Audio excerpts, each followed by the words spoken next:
Hi అండి, S M productions కవిత సిద్దికి స్వాగతం. నేను మీ కవిత. ఈరోజు ఎవరైనా ఈజీగా ఇంట్లో చేసుకోగలిగే బియ్యం పిండి వడియాలు సింపుల్గా ఇంట్లో ఎలా తయారు చేసుకోవాలో చూపిస్తానండి. చాలా ఈజీ అండి. అయితే ఎలా తయారు చేసుకోవాలో చూద్దామా. బియ్యం పిండి వడియాలు చేసుకోవడానికి నేను ఈ గ్లాసును తీసుకున్నాను. ఈ గ్లాస్ కొలతతో చేస్తున్నాను. ఈ గ్లాస్ తోటి 2 గ్లాసుల వాటర్ను తీసుకోవాలి.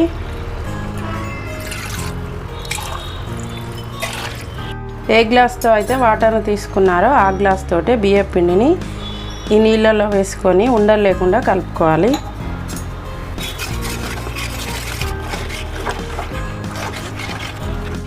ఇలా ఉండలు లేకుండా కలిపి పక్కన పెట్టుకోవాలి. తర్వాత స్టవ్ వెలిగించి ఒక పెద్ద గిన్నెను పెట్టుకోండి. ఏ గ్లాస్తో అయితే పిండిని నీళ్ళని తీసుకున్నారో అదే గ్లాస్తో 6 గ్లాసుల వాటర్ను పోసుకోవాలి.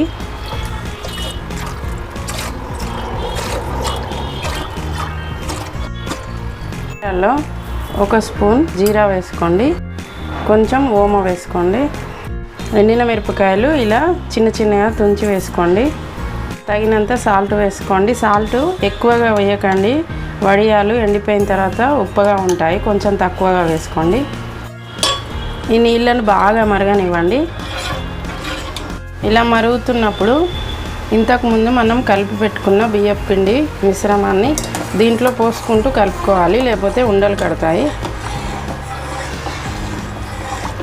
ఇలా కలుపుతూ ఉండాలండి, లేకపోతే ఉండలు కడుతుంది.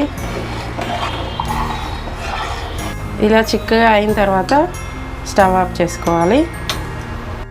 ఇలా కొంచెం చల్లారనివ్వాలండి. చల్లారిన తర్వాత ఇంకా చిక్కగా అవుతుంది. ఇప్పుడు వడియాలు పోసుకోవాలి. ఒక కాటన్ క్లాత్ వేసుకోవాలండి. నేనైతే ఇంట్లోనే పోస్తున్నాను, మాకు బయట ప్లేస్ లేదు, అందుకని నేను ఫ్యాన్ కింద వేసుకున్నాను. ఒక కాటన్ క్లాత్ వేసుకొని దీనిపైన వడియాలు పోసుకోవాలి. ఇలా అన్నీ పోసుకోవాలండి. ఇలా పూర్తిగా ఎండనివ్వండి. ఇప్పుడు ఈ కాటన్ క్లాత్ని ఉల్టా వేసుకోవాలండి. ఉల్టా వేసుకున్న తర్వాత వాటర్ను చల్లుకోవాలి, ఈజీగా వస్తాయండి. ఇలా ఈజీగా వస్తాయండి వాటర్ను చల్లడం వలన.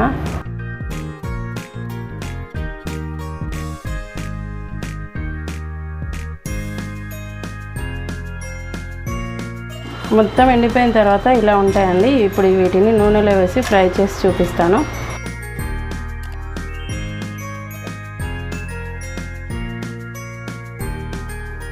అంతే అండి, బియ్యం పిండి వడియాలు చేయడం చాలా ఈజీ కదా.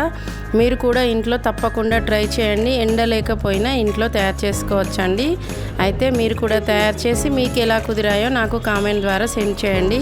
వీడియో నచ్చిందా? వీడియో నచ్చితే లైక్ చేయండి, షేర్ చేయండి, మా ఛానల్కి సబ్స్క్రైబ్ చేయండి. Thank you for watching.